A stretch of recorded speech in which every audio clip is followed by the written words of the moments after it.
How's Bam doing, by the way? I mean, I'd say not good.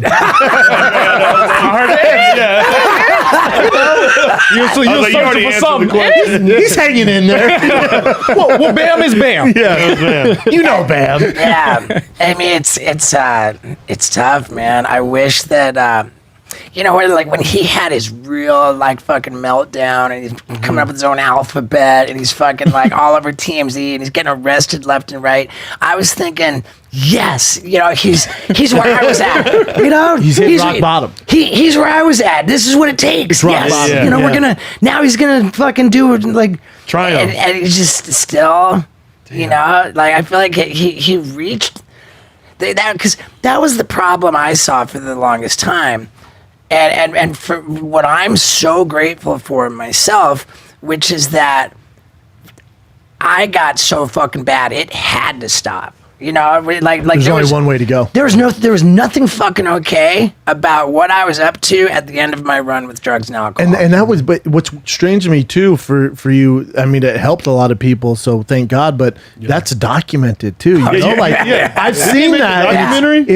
It's heartbreaking, man. And what's weird is Johnny Knoxville goes in, and because you guys are such boys, you can tell like Johnny Knoxville, God bless him, has like a switch where he's like, no, this isn't cool, man. We're not here to film, and no one's doing that shit. We're here to help Steve-O. Right. Yeah, that's why we're fucking here. Yeah, for sure. And I say it all the time. Like, we identify as alcoholics and addicts. It's like part of our deal in recovery. And I always say that I'm an alcoholic, I'm an addict, and I'm grateful that I suffer from alcoholism and addiction so fucking bad that I don't have to wonder if I belong in this program of recovery. Yeah, I don't have you're in the right spot. That's the worst situation you could be in my view, is to just have alcoholism, just kind of like just suffer from addiction just enough. That gray area. That it's not so bad that it absolutely has to stop, but it's just bad enough that it can fuck up your everything that you do. Just bad enough that you can just make poor decisions. You can just waste a ton of time. You can just not be motivated, just not accomplish anything. So it's just bad enough to fuck up your life so that the years turn into decades just slipping through your fingers. Yes. Where in my case it was so fucking bad. It's so clear cut. I had to get sober, and then once I got sober, it's like, oh, wait a second. Now I'm not wasting a lot of time getting loaded so I can be going in the wrong direction, making messes. But you have to be kind of a North Star, kind of, an example for Bam and these other addicts, right? Like, you should be a North Star, because, like, look at Steve-O. He's fucking crushing it, man. Like, you guys could do this. I wish. And I don't know what it says about me, but some of my best friends are all addicts. Or they're recovering, addicts. Dude, it's the way to be. Like, the thing, like, alcoholism and addiction is the only disease where when you get it, once you treat the disease, any other disease, you treat it, and your best hope is to get back to as good as you were before you got it.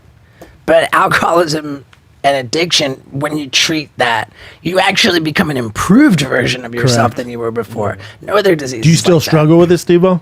I mean, but like, you know what I'm saying? Because when you're because being on tour, like being in the comedy clubs, like, to be honest, I didn't drink or do nicotine or anything before I started doing stand up. Then I was around the scene, and then Rogan was like, "Oh, I take a shot before every set," and it was like a big night at the Comedy Store. He's like, "Have a shot with me." I'm like, "Dude, I need all my wits when I'm up there." He's like, "No, I'm telling you, I've been doing this a long time. This will relax you." I'm like, "All right, I'll do it."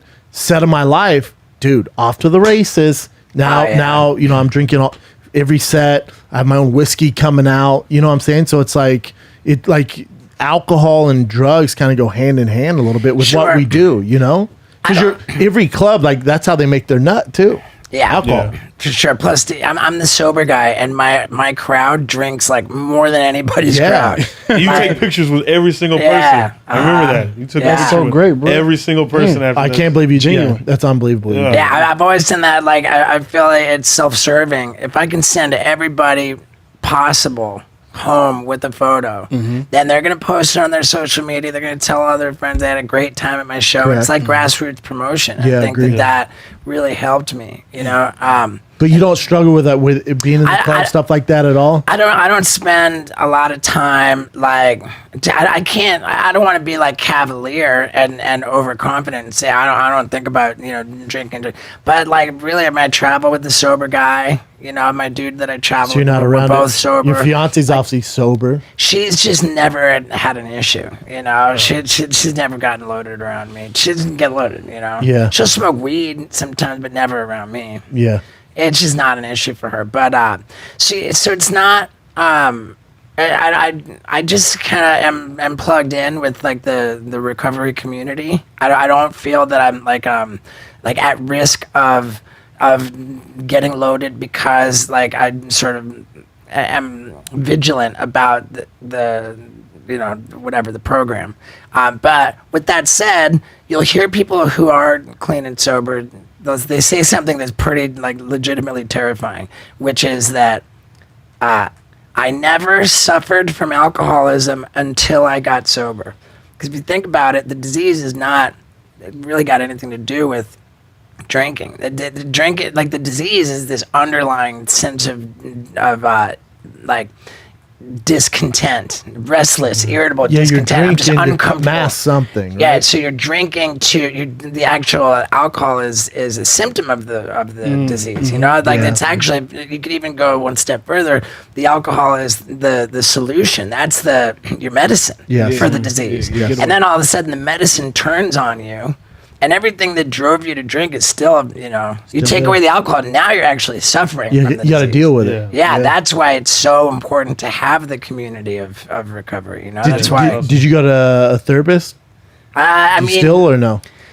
I've had, well, yeah, because after the fucking drugs and I got sober with drugs and alcohol, and you know, I was a couple years sober and started the comedy tour. And the thing about taking photos with every single audience member possible, like, and this is, you know, still to this day, before I get off stage, I will not go anywhere or do anything until I take a photo with every single one of you guys. The whole audience, like, you know, basically, God bless for the you. most part, forms a line. Oh yeah. You know, forms a line. I go, and for the first however many years of my comedy tour, that meet and greet was a glorified fucking audition to figure out who I was going to act out with sexually that night, you know, like straight up. And That's what it is. It just dawned on me what you just. I'm sorry, I was a little late, but I got it. It was a glorified audition. It was a glorified And that's audition. another addiction. Like people don't want to Completely. talk about that, but that might be the worst addiction because it's like totally. you don't realize it, but it's like It's totally another addiction. And if you think about like what's taken down, like the most like you know, successful people, like destroyed the most life, you know, that sex is by far more destructive by far. than drugs and alcohol, I think. And, So how'd you deal with that, Steve? Well, with the way that it went down, I was like, at this point, I'm going to say I was like 38, 39. And I remember going to Atlanta, the Punchline, where the club owner is Chris DePetta.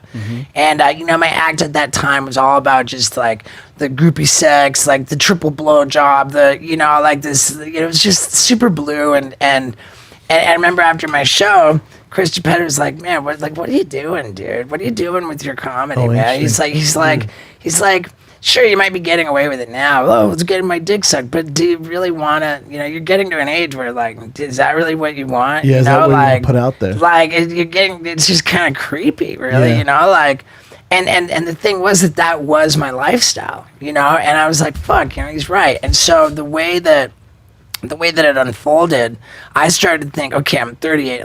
I'm almost 40. Do I really do I want to be living this lifestyle? You know, Do you want to be that guy? It's kind of sad. I had this awful joke where I said, you know, like how you know, I'm 40. Like, do I? You know, I have to ask myself, do I want to be 50 and physically falling apart and trying to hump everything that moves?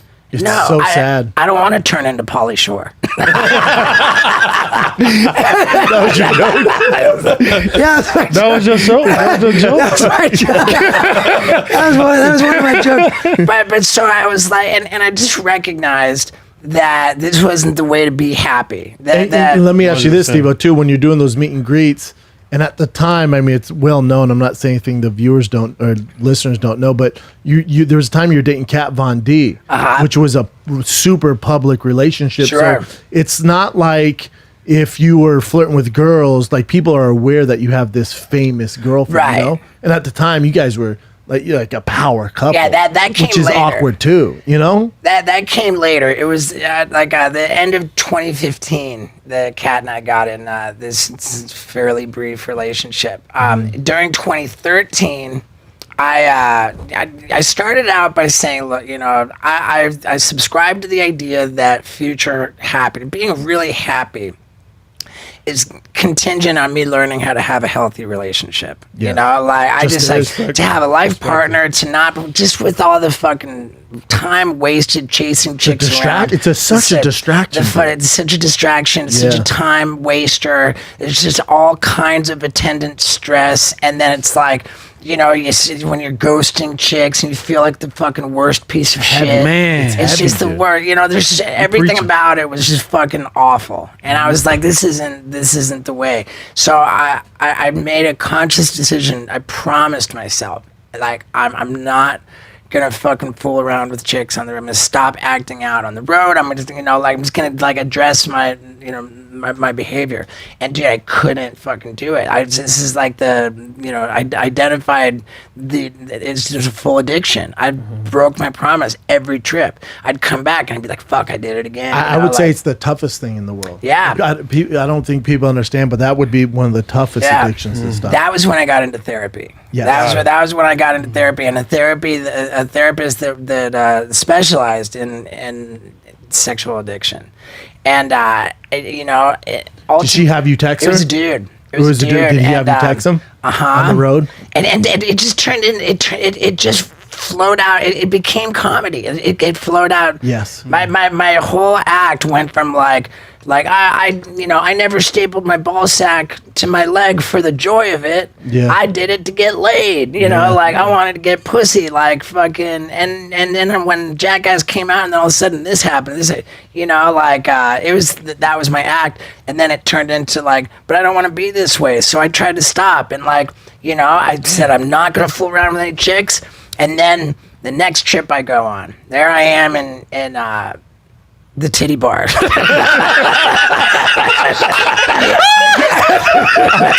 It's Mission Impossible, though. I was I'm gonna say St. Louis. it was the brass rail in Toronto. I was in the titty bar. I was just minding my own business. I was there for the wing. Dude,